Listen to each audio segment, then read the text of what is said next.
so this video, we're coming into Friday qualifying. Round 1 will be where we start at. Last video was Thursday testing. We had a torque converter failure. We broke the sprag in the Suncoast converter. Fire pump brought us down a DPC converter to put in. So we got it all fixed. Everything's in and ready to go into qualifying. So that's what you're getting ready to see, is everybody going into qualifying, making their passes, and just, you know, normal race weekend shenanigans. And yeah, hopefully you guys enjoy the video.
Add more power, right? Yeah. Well, I didn't put any power in there. That was just literally boost on the line, dude. It'd be different. Yeah. Tire much harder.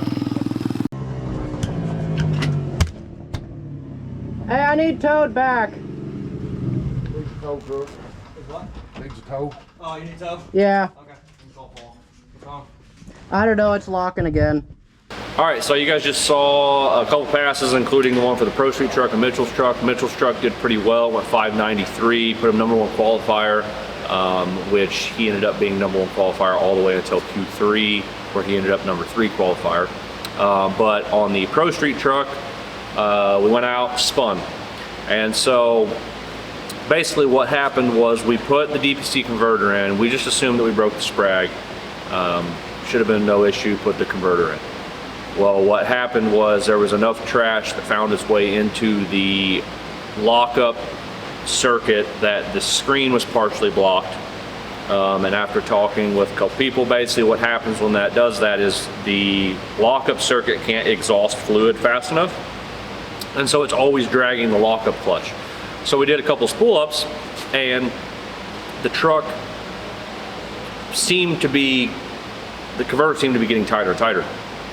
So we moved launch RPM down, went out to make the pass, and we're like 200 RPM lower on launch RPM than normal. Pull up the log after it spun, and instead of leaving at 20 to 22 pounds of boost, it was at 41, which is a lot. Like, we're not even usually at 50 pounds of boost until half a second of the run. So basically that all came down to the torque converter dragging to the point that it kept getting tighter, and then it actually hurt the clutch bad enough on that pass that when we got to the end of the track, Everett put it in first gear and it just killed itself.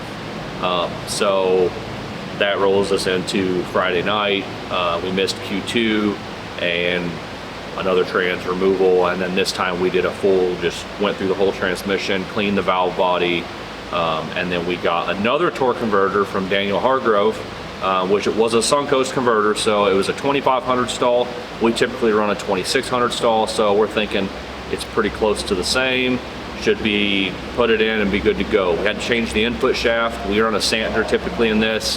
That input setup for that converter was a 35 spawn Sonics. He had a whole kit, so he brought the whole kit for us and we put it in.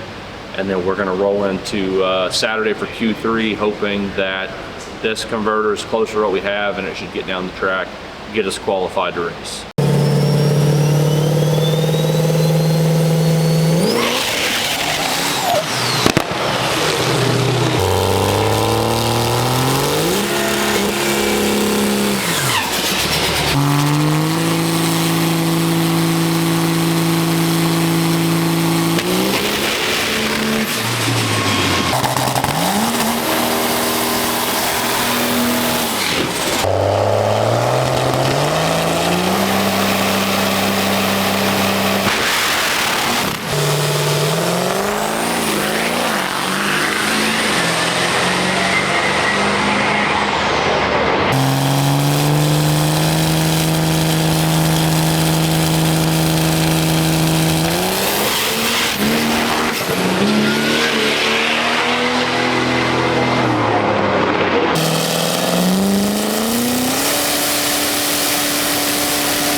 I know.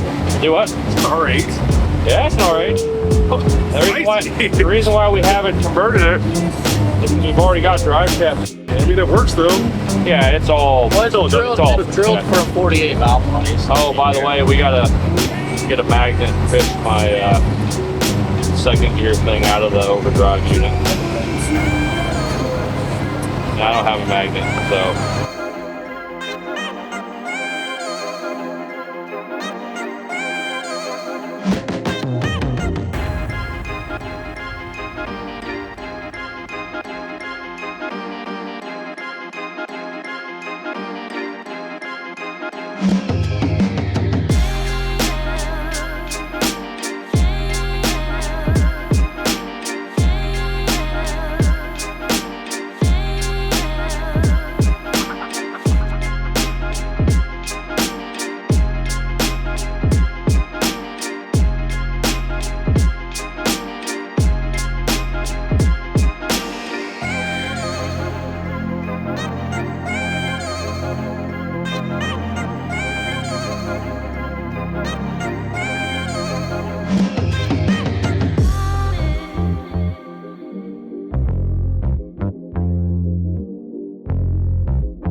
Or do you want to Norman Mikado it? Oh, buddy. I don't care. Here's oh, you, Justin, you just wait. Paul's about to rep this transfer case. 10 reps on the bench press before he puts it in. You'll have to spit out. That's fine. No, he don't need help. That's the child of Norm you're talking to. Man, this is gonna be my best part of the night. Watching Paul just look at this.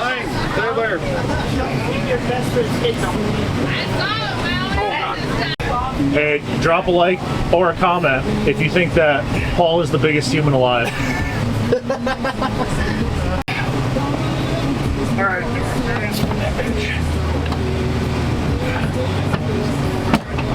Yeah, boy. God, you're so big. Also, if you're gonna like and comment, you might as well push that button and subscribe, ring that bell. You know the first comment? It's just a 241, that weigh nothing. 100%. It's a DLD too. Somebody out there has bench pressed way heavier underneath the vehicle than you. But they're not as big as him.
right, so as you guys saw, we still had some struggle bus stuff going on both trucks this time.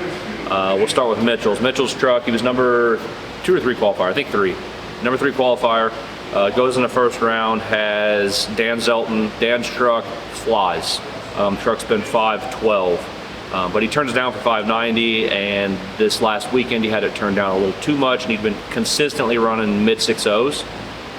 So we were pretty sure we had him covered. Mitchell goes out, spools up, goes to bump in. Standing behind the truck, I was actually by Levon, and me and Levon both kind of looked at each other like, is that 2-wheel drive? Let's go to the button, and it wasn't 2-wheel drive, but it wasn't actually in 2-wheel drive. Transfer case was in 4-wheel drive, but the shifter was, but the transfer case itself wasn't. So somehow there's a detent ball that goes in the bottom of the transfer case, and that the nut that holds it in found its way out. I'm not sure how that happened, but basically it allowed the transfer case to kind of just shift itself out of gear. So lost that race because of that. Stuff happens. You just, you know, live and learn, I guess. I don't even know what you learn from that other than nut and bolt the whole truck after every pass. Anyways, stuff happens, no big deal. The truck is dialed, but just little things keep killing us with that truck. We get all the bugs worked out of it. Mitchell's getting pretty good. That thing is going to be a winner. Maybe the next race, we'll see.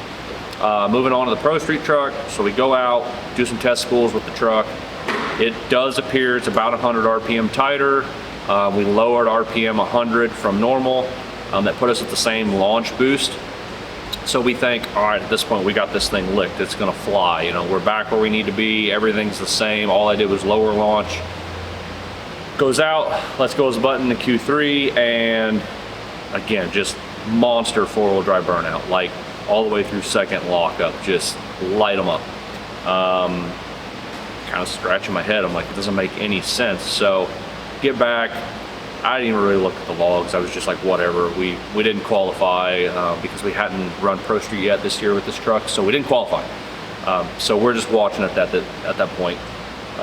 So we went ahead and just enjoyed the rest of the weekend, watched people race, saw the Corvette Museum, ate good food, you know, hung out, whatever. Now that we've been back to the shop, I was reviewing logs, and we figured out why it was that way. So when it comes to torque converters, they refer to converters as stall speed.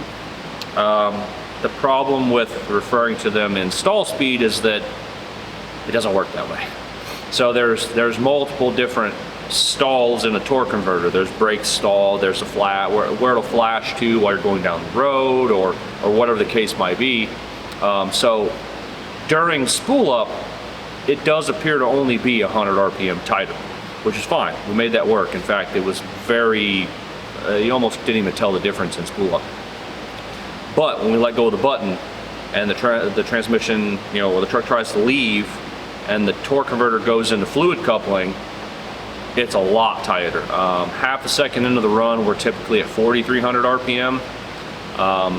This converter was at 3,500. And then at 1 second into the run, we're usually at 5,500. And this was at 4,300. And so basically what happened was we drove into boost, we drove into nitrous, and at that RPM and the amount of efficiency that the converter is, it just was putting way too much power to the ground. So we weren't necessarily making more power than we used to, but we had a much more efficient converter, and it just blew the tires off. So we know that. We're gonna go out and do some testing. I think this torque converter might actually go faster.